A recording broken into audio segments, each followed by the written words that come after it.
que é aquela fala de Jesus, aquela fábula, aquela metáfora baseada na vida real, na nossa dimensão e numa outra dimensão, uma perspectiva completamente metafórica do significado escatológico de céu e de inferno, se servindo de todas as ilustrações possíveis da vida real, da nossa dimensão, como da projeção de natureza escatológica, que aqueles que eram os ouvintes dele, eu estou falando de Jesus, do jeito que eles entendiam, do jeito que eles compreendiam a projeção da fala acerca da vida aqui e da vida além.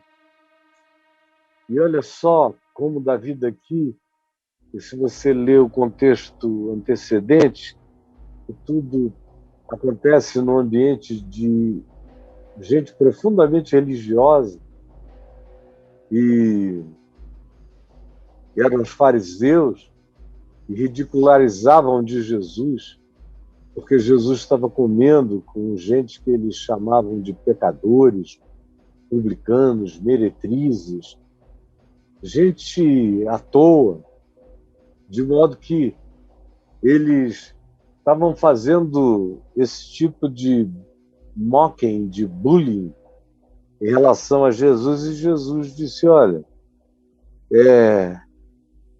deixa eu contar uma história, ouça. E isso tudo para dizer a eles por que ele recebia aqueles que eles chamavam de pecadores e comia com eles. Aí ele contou a parábola da ovelha perdida, da dracma perdida, do filho perdido e do administrador perdido no seu roubo. E aí falou desse abismamento relacional que decorria do divórcio, e como para ele o divórcio tinha um significado profundamente social, porque a mulher divorciada não tinha mais amparo, ou se prostituía ou casava com uma outra pessoa para sobreviver, mas iria ser considerada adúltera até morrer. Então, era uma situação perversa. E aí ele fala do rico e do Lázaro, e essa ambiência ainda é desses escribas e fariseus, profundamente avarentos, sem empatia, sem misericórdia, separatistas, supremacistas, que faziam todas essas divisões de natureza social, econômica. Era mais do que um racismo, era a soma de todas as possibilidades de supremacismo e de triunfalismo, em todas as dimensões que você invente, inclusive moral e comportamental, e de costumes, e de hábitos, e de tudo. Uma coisa terrível, como eles eram. Então, esse é o ambiente, essas são as pessoas que continuam ouvindo tudo isso. Inclusive o que Jesus conta aqui. Ora, havia certo rico que se vestia de púrpura, que era um sinal de grandeza imperial, e de linho finíssimo, e que todos os dias se regalava esplendidamente. Se vestir de púrpura era o significado de tudo que pudesse ser a glória. A glória. Pense assim, a glória. Era tudo que poderia ser glória para eles. Então, o texto prossegue e diz Havia também certo mendigo. É uma descrição de cenários. Tinha um rico que se vestia de púrpura, querendo dizer, o cara era de uma extravagância impensável. E desse tipo que não só tem, mas que ostenta, como pode, que realmente sente aquele nojo do outro, que não seja completamente do nível dele, e dali para cima. Não existe nada para baixo dele. É assim que esse homem é. E agora tem um outro cenário. Havia também certo mendigo chamado Lázaro. Lázaro significa aquele a quem Deus ajuda. Coberto de chagas, feridas, e que jazia, estava tipo sepultado, largado à porta da casa desse homem absolutamente poderoso para as percepções daqueles a quem Jesus se dirigia e daqueles a quem Jesus se dirige agora. Então, se diz o estado dele, cheio de chagas, não era coberto de púrpura, era coberto de chagas.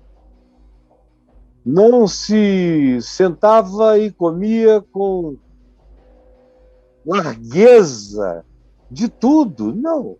Ele desejava alimentar-se das migalhas que caíam da mesa do rico. Ele estava ali para ver se sobrava um lixo na porta da casa do rico. E naquele tempo não tinha serviço de procura de lixos na porta da casa de rico. Só os mendigos é que catavam lixo. Lixo dos ricos. Era dos mendigos. Isso era a porta da casa do indivíduo, bem à vista dele todo dia.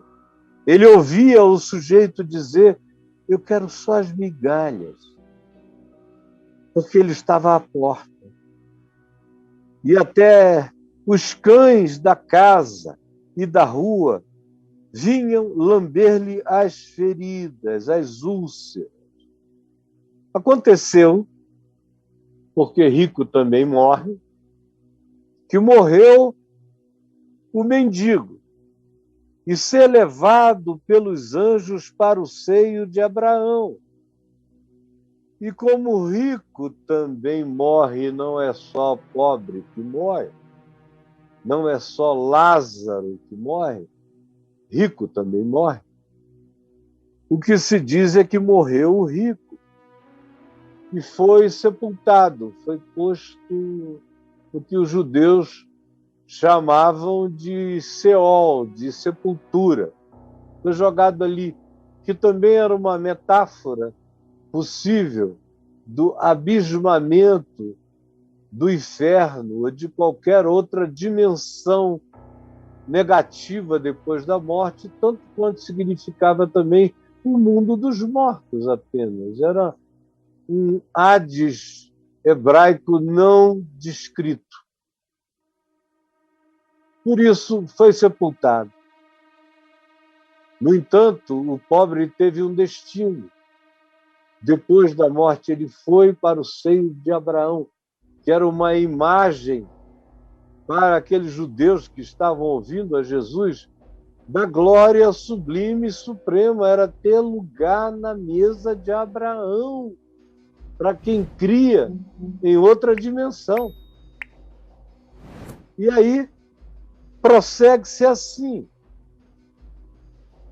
No inferno, agora ele passa da sepultura para o inferno, de um abismo apenas visível aos olhos, todo mundo morre e é sepultado. Aí ele passa lá para baixo, para além de qualquer subsolo, para outra dimensão de natureza eterna, não temporal.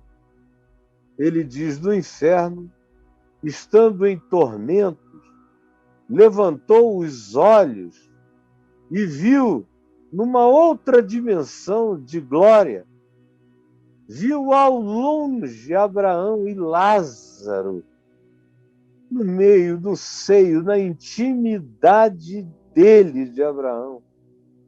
Então, clamando, disse o rico no inferno: Pai Abraão, tem misericórdia de mim e manda Lázaro, ele está aí, mas ele sempre quis entrar na minha casa, nem que se ele pudesse entrar para levar recado e levar algum pão, ele faria. Então, manda ele ir e vir molhar aqui com água a ponta do dedo dele e me trazer isto nesta outra dimensão, para além do abismo.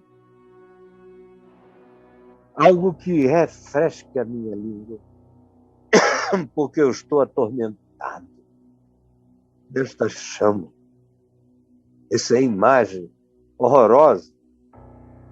A dimensão celestial vista por eles como se fosse apenas um banquete com Abraão, não tinha uma transcendência para além disso, para além da própria imagem da religião. E agora aqui, o inferno tem o mesmo cenário do que eles projetavam frequentemente como imagem do inferno, só que, em geral, eram publicanos meretrizes que iam para o inferno, e gente pobre, desgraçada, miserável, atormentada, era gente que ia para o inferno. E os ricos e os que podiam mais e que fossem de outras classes, categorias ou de prevalência moral, religiosa, não iam. Estavam salvos, iam ter acesso ao seio de Abraão. E assim, Jesus prossegue e diz o seguinte, na história que ele conta.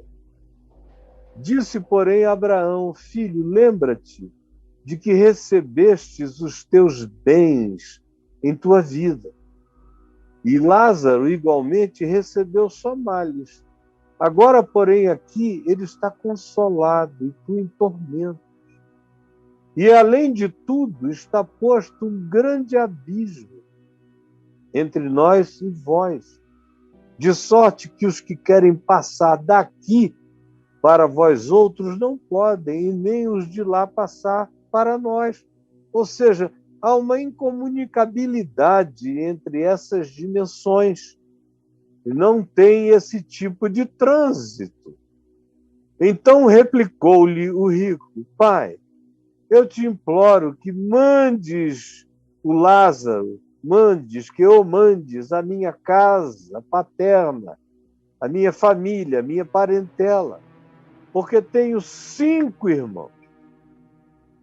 Eu peço que tu o mandes fazer isso lá na minha casa, porque eu tenho 5 irmãos e eu tenho medo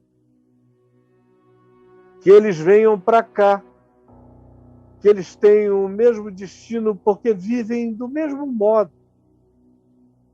Penso que tu o envies para que lhes dê testemunho, a fim de não virem também para este lugar de tormento.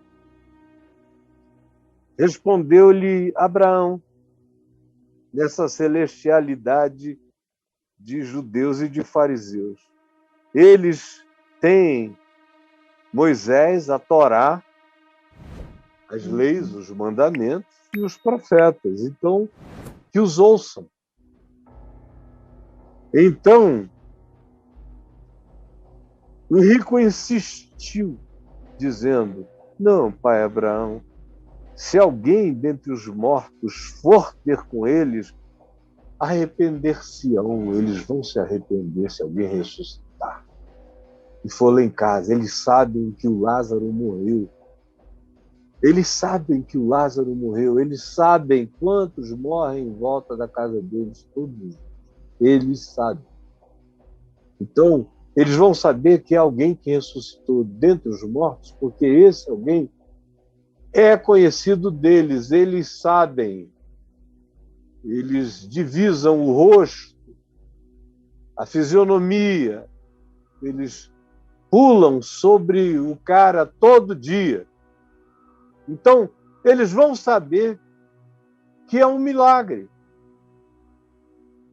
Porque essas coisas da ordem natural, do discurso, da fala, da persuasão, do ensino, ou do chamado ao arrependimento, como fizeram os profetas, chamando o povo ao arrependimento, isso não é o bastante. Manda o Lázaro lá em casa, falar com os meus irmãos e na minha parentela, que todo mundo reconhecerá que é alguém que eles já viram, sobre quem saltaram e que ressuscitou de entre os mortos.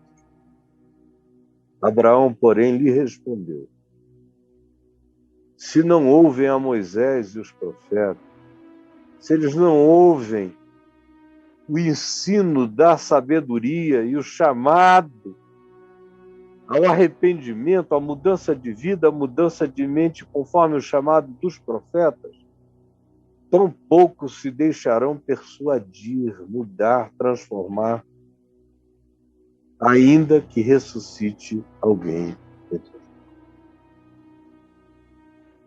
Esse texto aqui, que é sempre lido e pensado como sendo uma grande advertência acerca do inferno, é sobretudo, é antes de tudo, para além de tudo, uma advertência sobre como é que a gente perde a sensibilidade, como é que a gente perde a empatia, como é que a gente perde a solidariedade, como é que a gente se entope sensorialmente, como é que a gente deixa de ver, como a gente desenvolve esse tipo de resistência de natureza sensorial. A gente, tendo ouvidos, não ouve, tendo olhos, não vê. Às vezes, tendo nariz, deixa de perceber o odor, a manifestação do que seja pútrido, do que seja pus, do que seja necessidade, do que seja desumanidade. Então,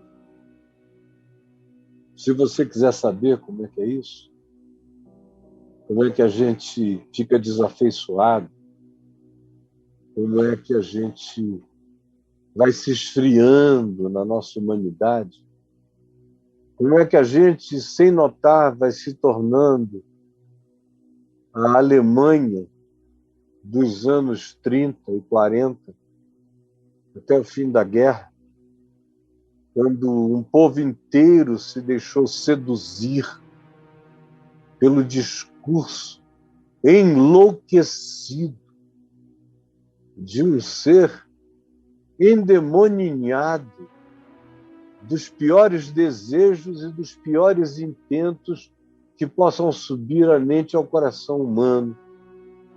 Se você quiser saber como é que a gente perde a sensibilidade no nervo do ser, no nervo da alma, se você quiser saber como é que o amor se esfria até o ponto de que, por vezes, morre e a gente perde a sensibilidade, como eu vejo de homens, de pais, que vão gerando filhos e vão se esquecendo deles. E eu sei que agora você deve ter se afastado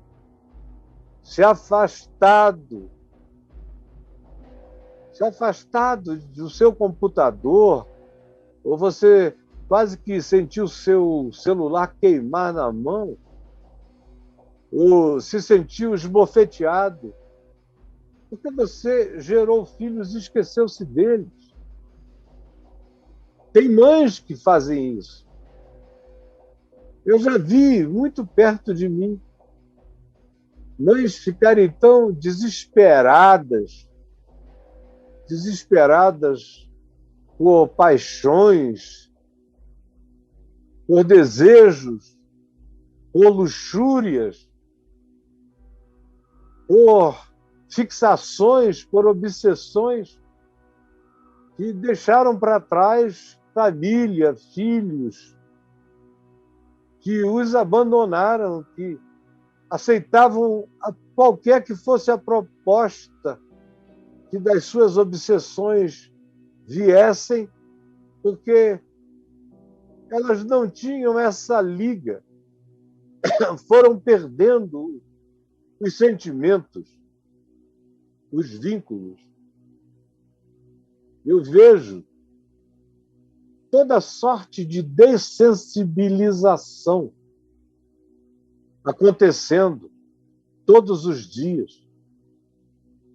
Eu vi, nos últimos anos, especialmente olhando para os últimos 30 anos, como a gente veio de rasgos de solidariedade no final dos anos 80, início dos anos 90, onde a sociedade civil organizada participava de muita coisa, ajudava, se envolvia, se voluntariava, cria também em conversão, em mudança, em transformação, cria que gente pobre não nascia ladra e nem com a marca de traficante na testa. Era um tempo de esperanças sobre a ressignificação da pessoa humana. E eu vi como num Big Brother histórico, como se partiu há 35 anos atrás de extremamente maior sensibilidade para essa viagem de dessensibilização. Até hoje, quando a gente vê o oposto acontecendo para todos os lados, o oposto. E é um desacarinhamento total, uma perda de sentidos.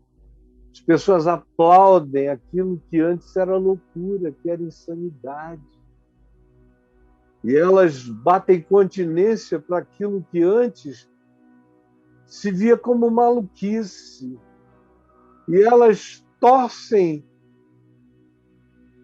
em favor dos projetos da morte ou das omissões fatais para muitos, muitas vezes para todos, mas mesmo assim aplaudem como loucos, todo dia passam por cima da mesma coisa, todo dia ele faz tudo sempre igual, se refastela desde de manhã, no almoço ele come aquilo que muitos, durante muito tempo e muitos anos, não teriam condição de comprar, e discutem loucuras a tarde inteira e jantam o vômito das suas elucubrações de morte, de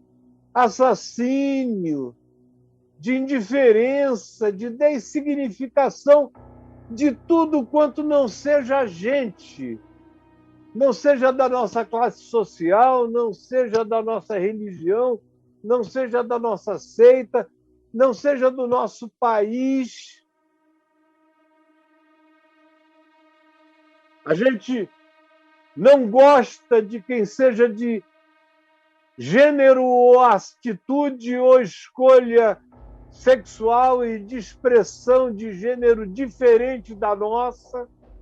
A gente odeia, a gente bota no inferno, a gente dessignifica, a gente trata aquele indivíduo como se ele fosse um vácuo. Quando estamos em dias bons, porque em dias maus a gente chuta. Isso pode chegar a um extremo tão grande que a parábola, que a história, que a metáfora teria que ser reescrita. E teria que dizer que tantos quantos fossem os Lázaros ali depositados seriam eliminados pelas milícias favorecidas pela riqueza daqueles que habitavam o lugar. E aí Jesus escolhe esse ambiente para falar do inferno.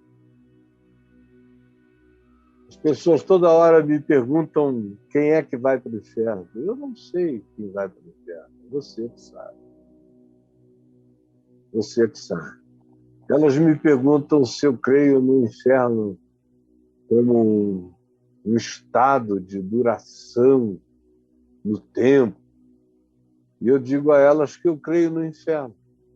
Mas o inferno no qual eu creio não é feito de tempo, de espaço-tempo. Ele não é um lugar, ele é um estado. E é um estado de significação eterna. E a eternidade não é algo que tem a ver com a longitude de tempo, ela não é medida por nenhuma fração de temporalidade. Na eternidade as coisas são. Na intensidade da percepção daqueles que já conheceram angústias existenciais.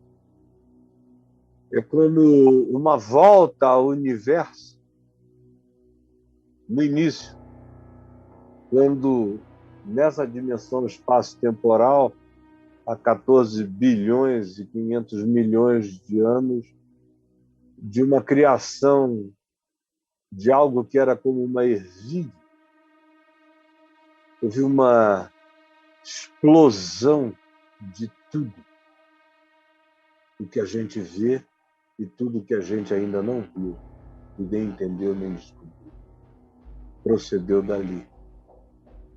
A dimensão do eterno é como chamar tudo em movimento reverso. Chamar o todo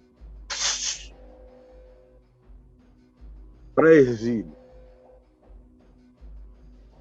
para a eternidade, para a não temporalidade, onde tudo habita. Eu creio, no entanto, que o inferno será tragado. Será tragado, será engolido. Como se diz que ele levou cativo o cativeiro. Eu creio que chega uma hora e chega um tempo em que, e eu digo tempo, sem querer significar tempo, porque isso tudo que diz respeito à eternidade está acontecendo, não existe passado, nem presente, nem futuro, está tudo sendo. E o que não é, deixa de ser.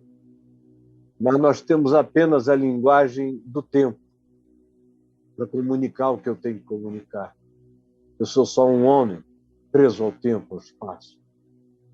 Então chega a hora em que até essa reversão do tudo, naquela intensidade, como se fosse a volta de tudo, aquela ervilha primal, isso é jogado e dissolvido na inexistência. A morte, o inferno, o diabo, o falso profeta, tudo isso é consumido no lago de fogo. O lago de fogo é a redenção como extinção daqueles que, porventura, se tenham deixado prender na resistência diabólica para além de toda a compreensão. É isso que eu pessoalmente creio sobre inferno. Mas eu estou aqui para falar sobre o que eu creio acerca da existência durante o prazo daquilo que a gente chama de vida. O Evangelho, todavia, distingue vida de existência. Por isso é que Paulo diz que ele nos deu vida estando nós mortos em delitos e pecados, ou seja, existindo sem vida em delitos e pecados. Então, essa metáfora é sobre o que acontece aqui na linha desse tempo, sobre a multidão de vidas sobre as quais eu salto e de percepções em relação às quais eu me blindo, até que eu desenvolvo uma resistência ao significado humano. E eu vou me fechando, me encaramujando, eu vou me tornando um ser encastelado contra a vida, contra todos. Me first. Sempre me first. Sempre eu primeiro. Ou nós iguais, idênticos, com as mesmas ideologias ou religiões, nós é que estamos e somos os primeiros. Esse é o espírito daquilo que faz a gente perder a humanidade, a sensibilidade. Esse é o espírito da morte do amor em nós.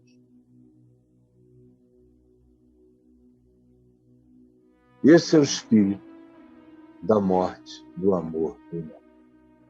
Se você quiser perder a humanidade, se você quiser matar o amor, se você quiser garantir um lugar na vacuidade inexplicável, no instante eterno, absolutamente indesejável, pior do que qualquer coisa horrível, mas não é por causa disso. É porque a gente perde a capacidade de reconhecer os ressuscitados de entre os mortos. A gente perde a capacidade de reconhecer o milagre, a voz da eternidade clamando entre nós. E quando Jesus disse isso a eles, ao público original da descrição do Evangelho, naquele cenário, o que ele estava dizendo é, olha, gente vai ressuscitar e vocês não vão mudar. Como Lázaro ressuscitou e eles desejaram a Jesus, de fato, matar. Como Jesus ressuscitou e seria testemunhado, aquele que ressuscitou a Lázaro seria testemunhado alguns dias depois, no máximo 2 meses depois que Lázaro foi ressuscitado, no máximo 45, 40 dias depois, seria testemunhado como ressuscitado dentro de Jerusalém. E eles não creram. Por isso Jesus já está dizendo, olha, vocês aí se convertam primeiro ao que Moisés ensinou, ao que os profetas clamaram. Aí vocês vão enxergar o Lázaro. No dia que vocês enxergarem o Lázaro, vocês enxergaram o reino de Deus. Vocês enxergaram o céu. Vocês enxergaram o caminho, a verdade e a vida. Vocês enxergaram A agenda do Evangelho, por onde ela começa ou para onde ela se estende. Ela tanto começa quanto se estende. Começa para alguns na hora que abrem os sentidos e, meu Deus, eu estou vivo nesse mundo, eu faço parte disso aqui. E eu, nem nas horas de escolher o que pode ajudar a distribuir melhor a perversidade dessa ordem de coisas, ainda nessa hora eu escolho só pensando em mim, no meu umbigo. Eu sou ruim assim, mal assim, insensível assim. É horroroso que as coisas sejam assim. Que 2.300 pessoas tenham o poder do recurso que caberia, na média, ao sustento de 65% da população planetária. Isso é horroroso. É como o rico pulando sobre o Lázaro todo dia, dizendo que a gente não tem nada disso. Nós somos um lugar sem problemas. A gente está se deixando seduzir pelo canto da indiferença do rico sobre a dor daquele a quem Deus ajuda. E vai ajudar eternamente, enquanto a gente faz tudo para não enxergar onde começa a agenda de Deus ou até onde precisa se estender também, qualquer que seja a agenda. Senhor Jesus, eu te peço que essa palavra do Evangelho,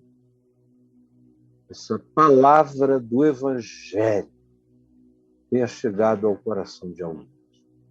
Eu te imploro agora, seja assim. Em teu nome. Amém. E amém.